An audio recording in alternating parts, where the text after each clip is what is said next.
Listen closely, my friends. There is a prison so silent that most people die inside it without ever realizing they were locked away. It has no walls, no chains, and no guards. Yet it steals more dreams than war, more futures than failure, and more lives than death itself. The cruelest part is this. The prison was never built by the world. It was built by the stories you kept telling yourself until they sounded like the truth. Somewhere inside you, there are two versions of the same person. One is the person you could become if nothing held you back. The other is the person who bargains with comfort, obeys fear, and calls hesitation being realistic. Every decision you make feeds one of them. Every excuse strengthens the other. By the time this video ends, only one of those versions will still deserve to exist. The Stoics understood something that most people spend their entire lives missing. Marcus Aurelius ruled an empire yet fought his greatest battles in silence. Epictetus was born a slave yet discovered a freedom kings could never buy. Seneca watched powerful men destroy themselves, not because they lacked strength, but because they never learned to rule the one kingdom that truly belonged to them, their own mind. In this video, I am going to reveal 9 Stoic lessons that can completely change the way you think, act, and live. These are not motivational slogans or empty life hacks. They are timeless principles tested through war, exile, betrayal, loss, and suffering. And if you stay until the final lesson, you will discover the one principle that ties all the others together. The lesson that separates people who merely admire discipline from those who become impossible to break. This is not a video to entertain you. It is a mirror. And most people look away the moment they recognize themselves in it. The only question is, when that mirror is placed in front of you today, will you have the courage to keep looking? Let's begin. Lesson 1: The prison you cannot see. Most people believe their greatest enemy lives somewhere outside them. They blame their past, their parents, bad luck, the economy, or the people who betrayed them. But that is the first illusion. No prison has ever been more dangerous than the one that convinces its prisoner he is free. The walls are invisible because they are built from beliefs, not bricks. And the longer you live inside them, the more they begin to feel like home. Marcus Aurelius never feared losing his throne as much as he feared losing control of his own mind. He ruled the most powerful empire on earth. Yet every night he reminded himself that no enemy could truly conquer him unless he first surrendered his judgment. An emperor understood something that millions still refuse to accept today. The world does not decide the quality of your life. The mind interpreting the world does. Think about a man trapped inside a dark cave since childhood. After years in the darkness, the shadows stop looking like shadows. They become reality itself. If someone suddenly opened the entrance and showed him the sun, he would probably reject it because the truth is painful when you've spent years making peace with a lie. Your excuses work exactly the same way. They don't arrive looking like chains. They arrive wearing the face of comfort. Every time you say "this is just who I am," another brick is added to the prison. Every time you say "people like me never change," another lock clicks into place. And every time you choose comfort over growth, you quietly become both the prisoner and the prison guard. The tragedy is not that someone locked the door. The tragedy is that you stopped trying to find the key. The Stoics believed that freedom never begins with changing your circumstances. It begins the moment you stop believing every thought your mind presents as truth. Because a thought is not a command. A memory is not an identity. And your past is not a life sentence unless you keep signing your name beneath it day after day. Before we move to the next lesson, ask yourself one question and answer it without lying. If every excuse you've repeated for the last 5 years disappeared today, who would you become tomorrow? Most people are terrified of that question because deep down they already know the prison door has never been locked. Lesson 2: The greatest lie your mind ever told you. There is a voice inside your head that has been speaking for so long, you no longer recognize it as a voice. You call it my thoughts. You call it my personality. You call it who I am. But what if I told you that the loudest voice in your mind is not always the wisest one?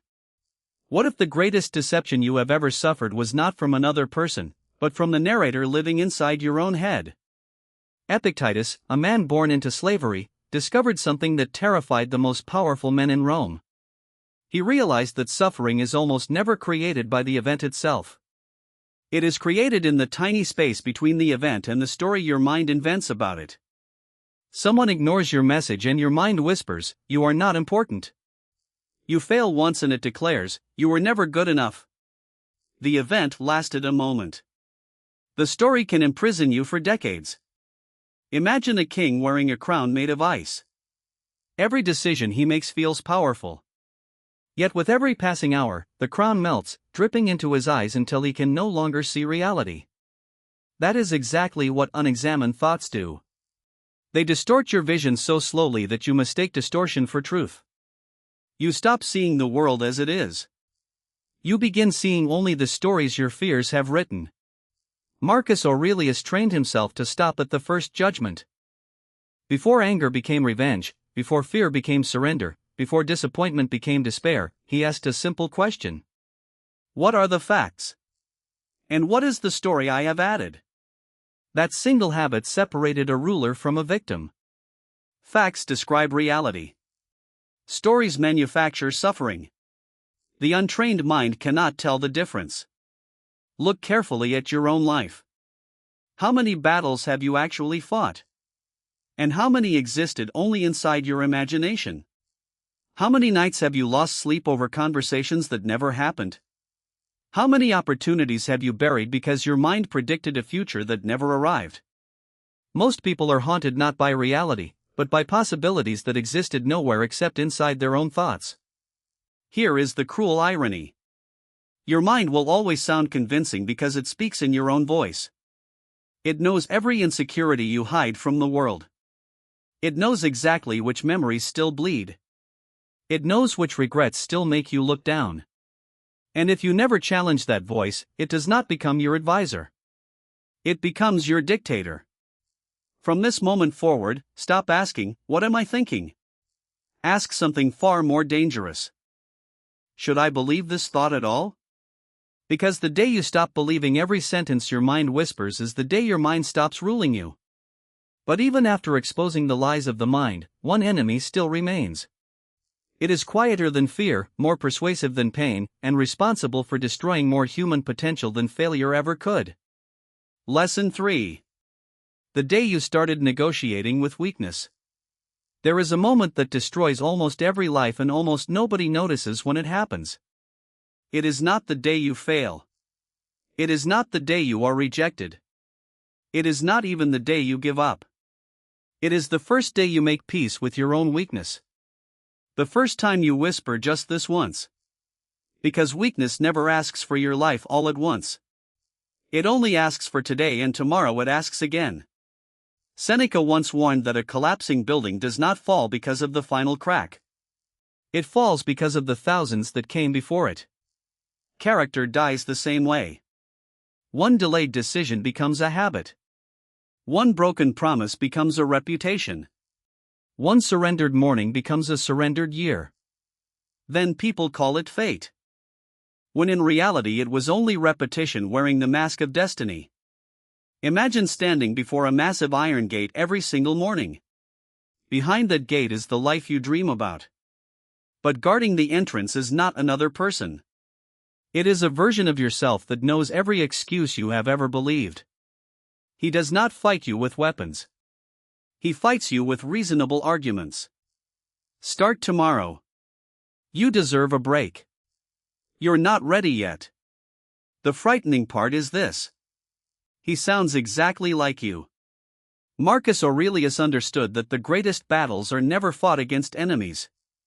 They are fought before sunrise when nobody is watching and the mind begins arguing for comfort.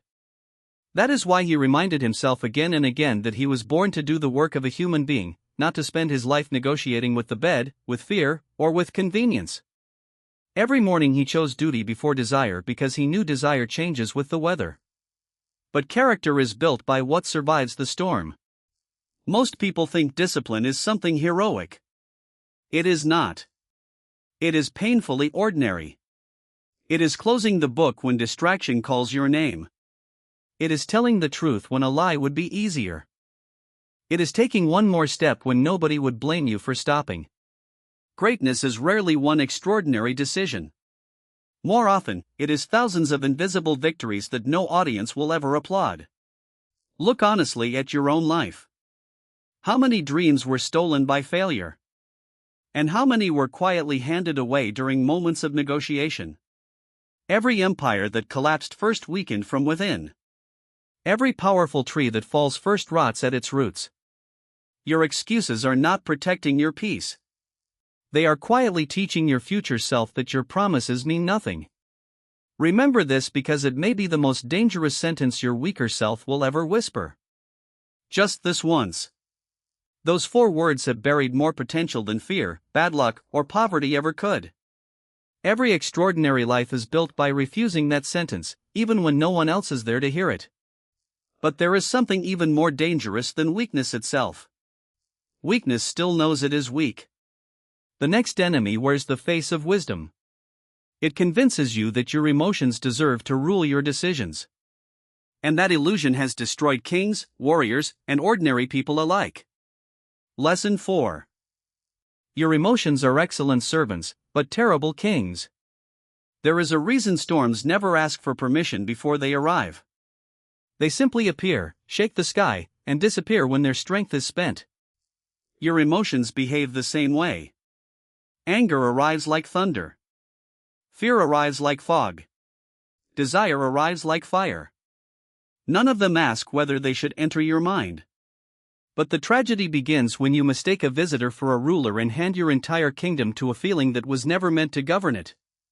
The Stoics never taught people to become emotionless. They taught something far more difficult. They taught that the first emotion belongs to nature, but the second belongs to you. Fear may knock on the door without warning. Rage may explode through your chest before you can stop it. Grief may arrive uninvited. But opening the door is not the same as giving away the keys. The first spark is not your choice. The wildfire that follows often is. Picture an experienced sailor crossing a violent sea. He does not scream at the waves for existing. He does not curse the wind because it changed direction. He adjusts the sail. That is the difference between wisdom and impulse. Fools demand calm motions. Wise men learn to navigate storms. Your emotions are the weather of the mind. Character is the hand that holds the wheel. Musonius Rufus taught that a comfortable life never reveals the quality of a person's character.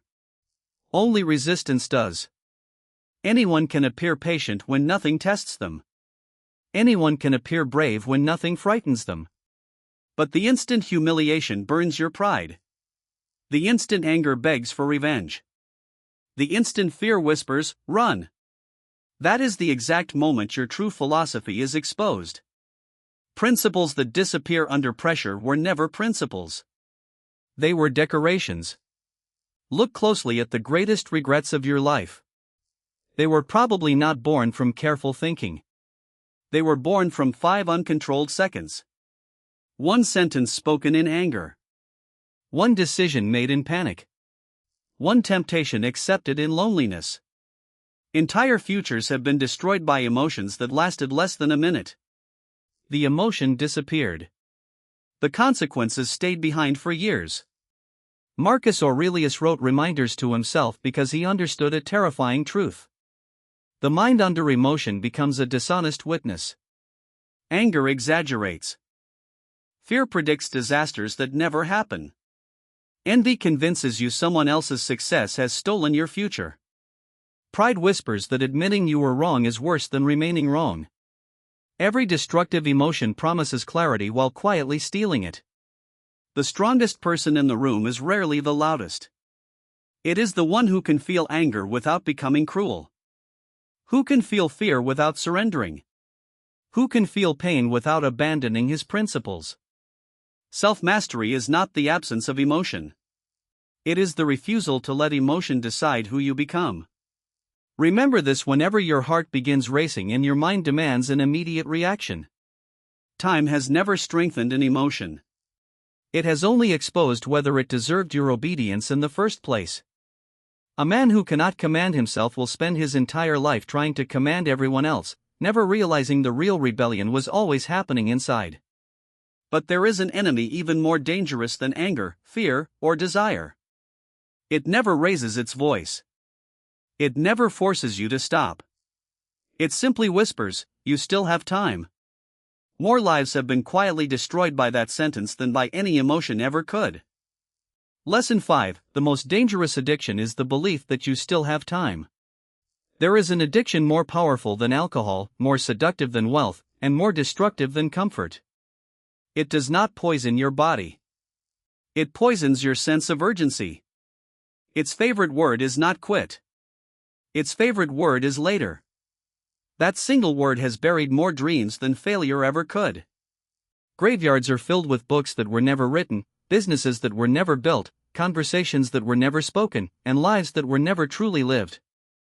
Not because people lacked talent, but because they believed tomorrow was guaranteed. Seneca looked at time in a way that still unsettles the modern mind. He did not say life is short. He said life only appears short because most of it is quietly surrendered before we realize its value. Every unnecessary distraction. Every hour spent chasing approval. Every day wasted arguing with people who were never listening. These are not harmless moments. They are pieces of your life being traded away for things that will not remember your name. You protect your money more fiercely than your hours. Even though money can return, time never negotiates. It only disappears. Imagine standing beside an enormous hourglass. Every grain of sand falling through it is a moment of your life. The terrifying part is that you cannot flip it over. You cannot collect the grains once they have fallen. Yet most people stare at the sand already gone instead of using the sand still waiting above them. They mourn yesterday. They fantasize about tomorrow. Meanwhile, today, the only place life has ever existed, slips silently through their fingers. Marcus Aurelius woke each morning with a question most people are too afraid to ask. If this were the last day entrusted to me, would I still choose to live it this way? Not because he expected death that evening, but because remembering death purified his decisions. Suddenly, pointless arguments looked smaller. Empty pleasures looked cheaper. Petty revenge looked childish. Mortality has a strange power. It destroys illusions and leaves only what truly matters standing. Look carefully at your own habits. How often have you said, "I'll start next week, next month, next year," when life calms down? But life has never promised calm. It has only promised change. The perfect moment you have been waiting for is like the horizon. No matter how far you walk, it keeps moving farther away. Delay is not patience. Delay is often fear wearing the mask of wisdom, hoping you never notice the difference. The Stoics understood something that modern people spend decades trying to learn. Death is not the enemy of life. Forgetting death is the moment you believe your days are endless, you begin spending them carelessly. You postpone love. You postpone courage. You postpone becoming the person you know you could be. Then one day you wake up and realize you did not lose your life all at once. You lost it one ordinary day at a time, always believing there would be another.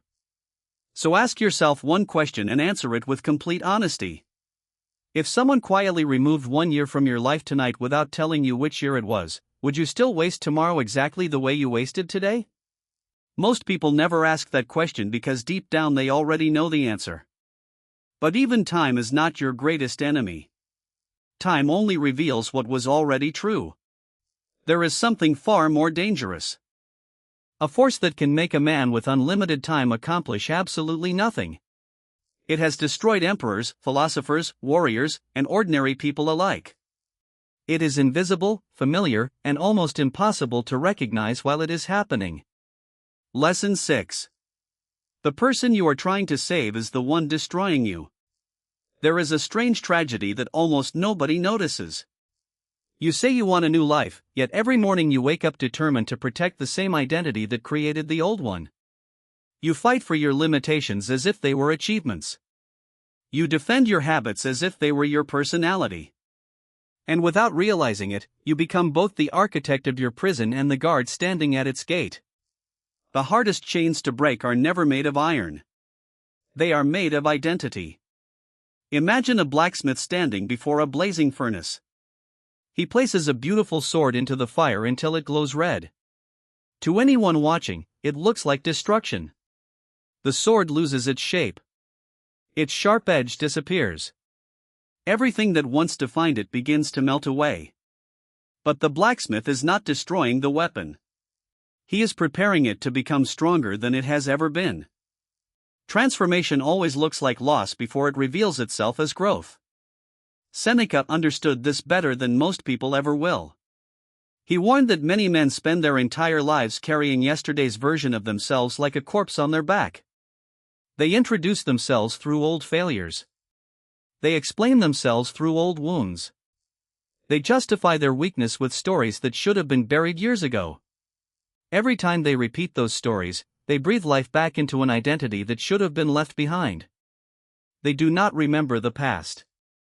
They resurrect it. Look carefully at the language you use when nobody is listening. I've always been this way. I'm just not disciplined. I'm not the kind of person who succeeds. These sound like harmless descriptions. They are not descriptions. They are commands. Your mind obeys the identity you repeat most often. If you call yourself weak long enough, your actions will eventually become loyal servants to that belief. A person rarely rises above the story they keep telling about themselves. Marcus Aurelius never asked himself, "Who am I?" He asked a far more dangerous question. Who must I become to meet what this day demands? Those two questions create completely different lives. The first searches for excuses hidden in the past. The second builds responsibility in the present. One looks backward for identity. The other creates identity through action. This is why the Stoics placed so much importance on daily practice. They knew that character is not discovered like buried treasure. It is forged like steel. Every honest decision reshapes you. Every courageous action rewrites you. Every promise you keep to yourself becomes another strike of the hammer. Identity is not something you find. It is something you build. One difficult choice at a time. So tonight, before you sleep, ask yourself a question that most people will spend their entire lives avoiding. If every label you have ever used to describe yourself disappeared before sunrise, who would still remain? The answer to that question is closer to your real self than the identity you have spent years protecting. Because the greatest transformation does not begin when you learn something new.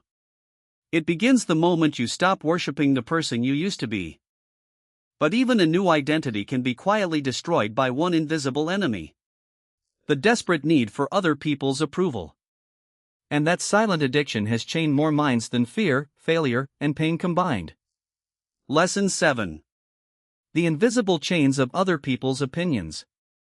There is a prison even more dangerous than fear. Because the people trapped inside it believe they are living freely. They wake up asking what others expect. They speak the words that earn approval. They wear masks that collect applause. Slowly, almost without noticing, they trade their identity for acceptance. By the time they realize what they have lost, the crowd knows their name, but they no longer know themselves. There is no heavier chain than living a life that belongs to everyone except you. There was a man in Rome named Helvidius Priscus. An emperor demanded his silence because truth had become inconvenient.